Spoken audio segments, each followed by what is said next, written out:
Lukas 24 ayat 36 sampai 45. Saya baca ayat genapnya, Bapak Ibu baca ayat ganjilnya di ayat yang 45 nanti kita bersama-sama. Saya akan mulai dari ayat 36. Dan sementara mereka bercakap-cakap tentang hal-hal itu, Yesus tiba-tiba berdiri di tengah-tengah mereka dan berkata kepada mereka, "Damai sejahtera bagi kamu."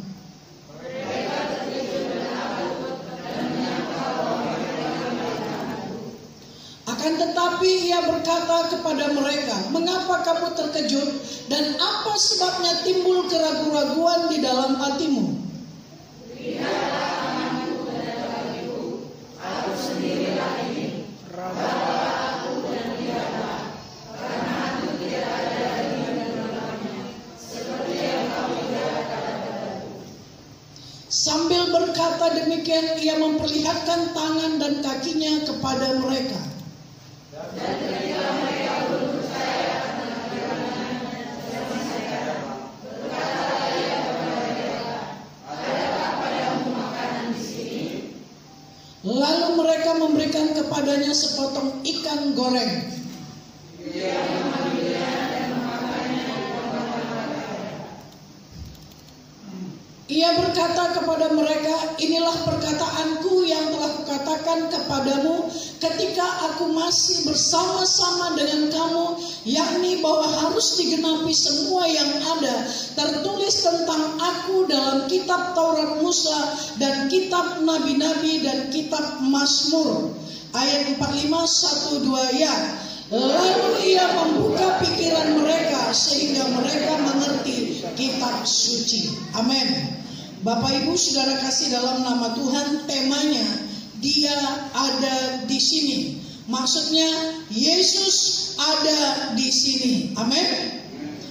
Bapak Ibu kekasih dalam nama Tuhan Yesus, di ayat 36 tadi dikatakan Bapak Ibu, dan sementara mereka bercakap-cakap tentang hal-hal itu, Yesus tiba-tiba berdiri di tengah-tengah mereka dan berkata kepada mereka, "Damai sejahtera bagi kamu." Nah, Bapak Ibu Saudara kasih dalam nama Tuhan, mengapa mereka memperbincangkan tentang Yesus? Karena mereka tahu, saudara kasih dalam nama Tuhan, Yesus dikuburkan, dan setelah itu kuburannya itu, saudara kasih dalam nama Tuhan, dimatrai, ditutup dengan batu yang begitu besar dan dimatrai, dan setelah itu dijaga ketat, saudara kasih dalam nama Tuhan. Tetapi ada beberapa wanita yang berkata bahwa batu itu sudah digulingkan dan Tuhan Yesus tidak ada di tempat, yang ada hanya kain kafannya. Dan setelah itu dia menceritakan, ada di sana seorang pria seperti malaikat bercahaya bercerita, menyatakan bahwa Yesus yang kami cari sudah berangkat. Saudara kasih dalam nama Tuhan, sudah hidup, sudah bangkit. Mereka menceritakan kepada semua murid-murid Tuhan Yesus. Nah, saudara kasih dalam nama Tuhan, pemberitaan ini sangat mengejutkan bagi para rasul-rasul. Mereka yang berkumpul pada hari kebangkitan Yesus, mereka sedang membicarakan peristiwa-peristiwa yang aneh yang terjadi pada hari-hari ini. Dan baru saja mendengar sebuah laporan dan 2 orang yang mengatakan telah melihat Yesus. Lalu tiba-tiba saja dia hadir di situ. Sang juru selamat berkata, damai sejahtera bagi kamu. Mereka terkejut, Bapak Ibu Saudara kasih dalam nama Tuhan. Nah, saudara kasih dalam nama Tuhan Yesus. Saya kan sudah meninggal orang tua saya, Bapak dan Ibu saya. Seandainya pada saat saya khotbah seperti ini, dan dia tiba-tiba ada di tengah-tengah perkumpulan ibadah ini, kira-kira bagaimana saudara kasih dalam nama Tuhan? Selain kita nggak percaya, kita kucek-kucek mata kita dan kita terkejut, nggak mungkin. Itu yang kita lakukan, saudara kasih dalam nama Tuhan. Tapi ini bukanlah kematian manusia biasa, tetapi dia Tuhan Yesus yang sebelum mengalami ini semua dia sudah pernah menceritakan. Bahkan sebelum-sebelumnya, ratusan tahun sebelumnya sudah dinubuatkan, saudara kasih dalam nama Tuhan. Tetapi manusia itu tetap masih terkejut. Saudara kasih di dalam nama Tuhan. Matius 28 ayat 20 berkata,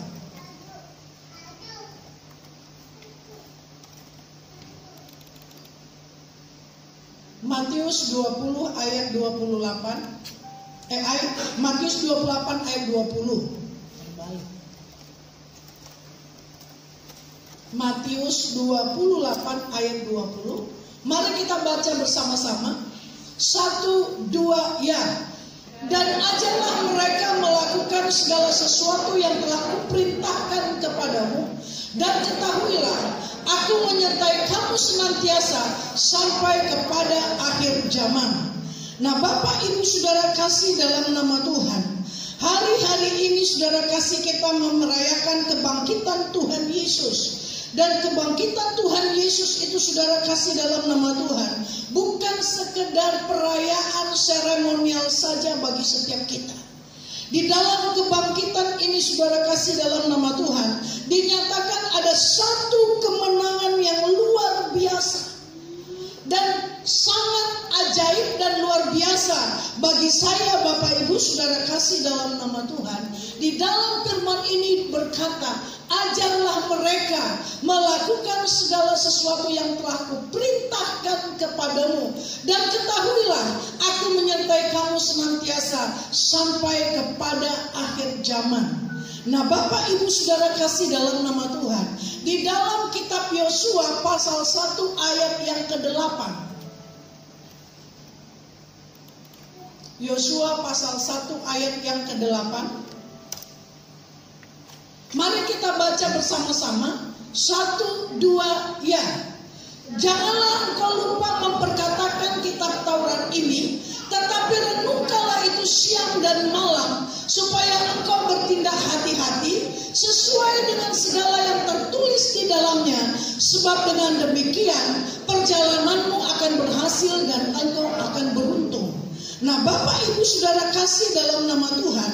Dan tadi Matius 28 ayat 20 berkata, dan ajarlah mereka melakukan segala sesuatu yang telah kuperintahkan kepadamu.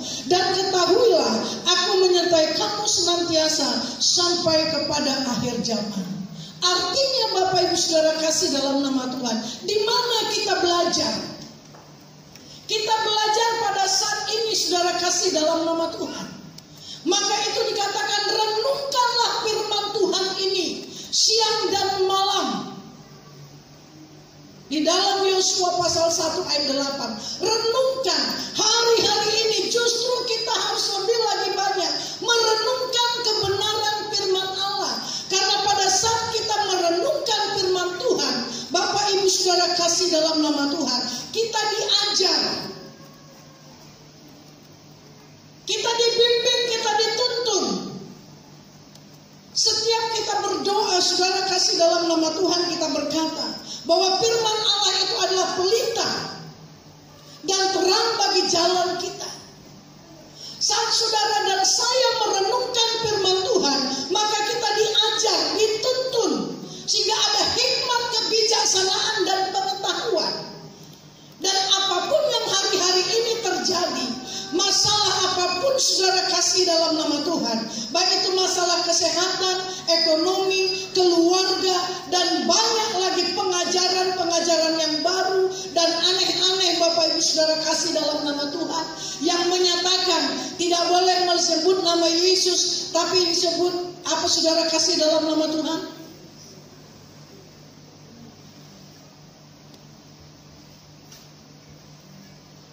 Yang membuat kita bingung.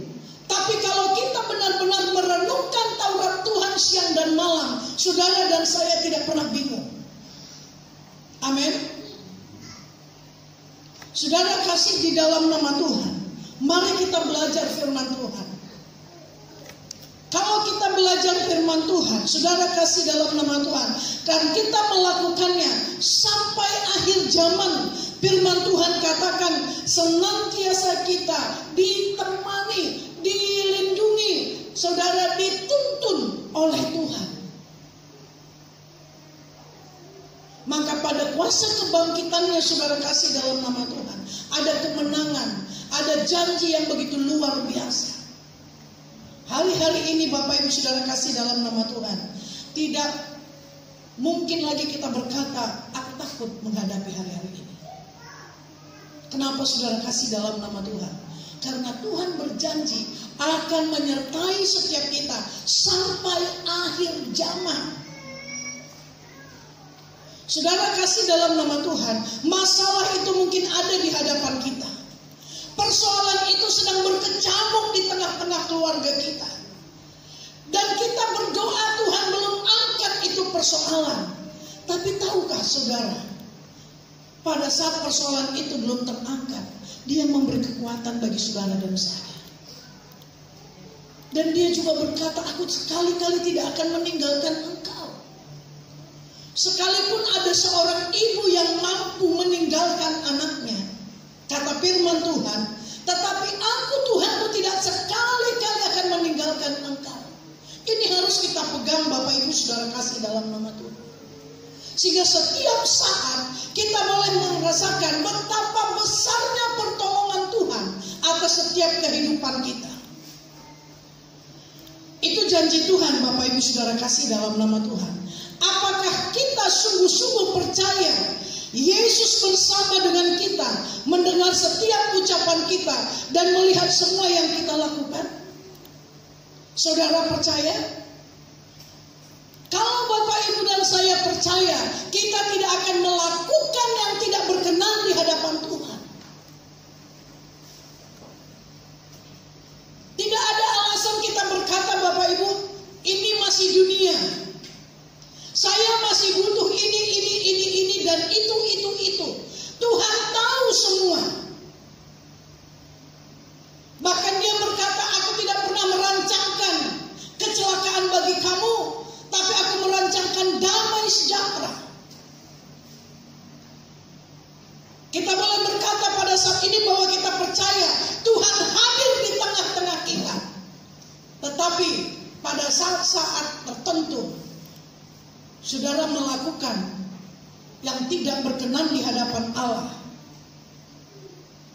Jangankan melakukan Bapak Ibu, orang percaya kalau berkata sesuatu yang tidak senonoh, atau berkata sesuatu yang saudara kasih dalam yang namanya kebohongan, satu waktu kelak saat Tuhan Yesus datang, itu semua harus kita pertanggungjawabkan. Amin. Orang percaya itu hidupnya pasti Bapak Ibu, nggak ada mudah-mudahan. Setiap apapun yang Bapak Ibu lakukan di dalam nama Tuhan Yesus, sesuai dengan firman Tuhan, itu semua dicatat oleh Tuhan. Saudara kasih dalam nama Tuhan, maka itu dikatakan perkataan orang percaya itu memiliki kuasa.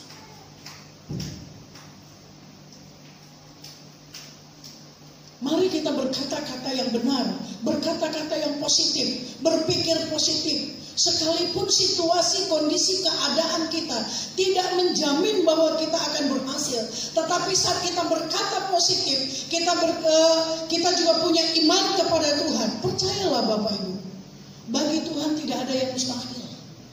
Dia sanggup mengubahkan segala-galanya, asal kita datang kepada Dia.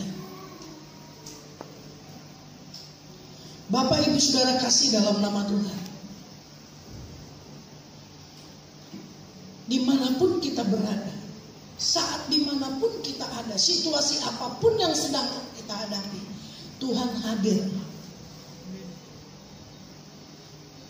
Tuhan hadir Bapak Ibu Saudara kasih dalam nama Tuhan. Bahkan saudara dan saya adalah prioritas utama bagi Tuhan. Saudara kasih dalam nama Tuhan, mata Tuhan tertuju kepada orang-orang benar.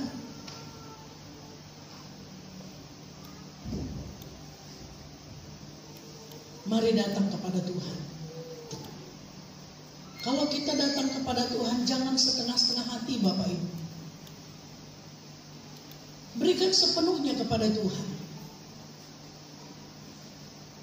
Tuhan tidak minta sesuatu apapun dari kita selain daripada hati kita, hati yang menyembah, hati yang memuji. Itu yang diminta Tuhan. Bapak Ibu Saudara kasih dalam nama Tuhan, saat kita datang memuji menyembah Allah, saudara gak pernah dirugikan. Saudara akan beruntung, saudara akan berhasil, saudara akan nyaman, dan saudara akan bersuka cita. Pada saat pujian penyembahan dinaikkan oleh worship leader Bapak Ibu Saudara kasih dalam nama Tuhan, kita ikuti, kita merasakan ketenangan dan kedamaian.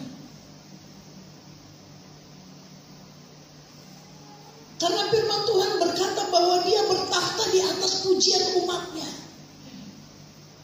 Mari berikan hati yang sepenuhnya kepada Tuhan. Saat datang memuji menyembah Allah, beri hati yang sepenuhnya. Jangan badan kita ada di sini tapi hati kita melayang-layang entah kemana. Kalau pada saat kita memuji menyembah Allah, itu terjadi karena iblis selalu mengelilingi, mengaum-ngaum di sekitar kita. Bapak Ibu, itu gampang untuk menyelesaikannya. Kita cukup berkata, pikiranku tunduk kepada pikiran Kristus, hatiku dikuduskan, aku mau menyembah Allah, aku mau beribadah dengan sungguh-sungguh. Pada saat saudara berkata sedemikian rupa, maka tidak ada satupun kuasa yang bisa mendekati saudara. Nah Bapak Ibu Saudara kasih dalam nama Tuhan, ada seorang ibu tadi malam berkata begini, Bu, doakan saya. Suami saya 3 hari tidak pulang-pulang ke rumah. Dia bilang ke Pekanbaru, tapi saya lihat GPS yang saya pasang di mobil itu dia ada di Siantar. Saya tahu dia akan mendatangi seorang pintar, katanya saudara. Karena saya nggak memiliki hati yang damai, saya langsung berkata demikian. Kamu selalu berdoa, dan pada saat ini dia melakukan sesuatu yang tidak baik, kasih tahu sama Tuhan. Bilang kepada dirimu supaya kamu tidak takut dan tidak ragu bahwa roh Allah yang ada dalam diriku lebih besar dari segala roh apapun, terlebih-lebih roh-roh yang sekarang dilakukan oleh suami saya. Dan aku percaya dia pulang, dia menyesal. Katakan kepada Tuhan. Saudara kasih dalam nama Tuhan, kerap kali kita nggak percaya bahwa Tuhan hadir bersama-sama dengan kita. Dia ada di sini.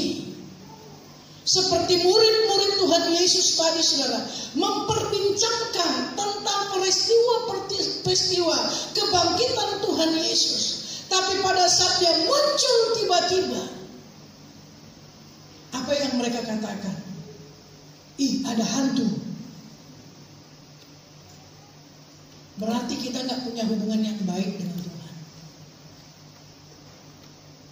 Kalau kita merasakan hadirat Allah hadir di tengah-tengah kita, pada waktu kita memuji menyembah, pada waktu kita berdoa, dimanapun ada ketenangan, ada kedamaian, ada sukacita.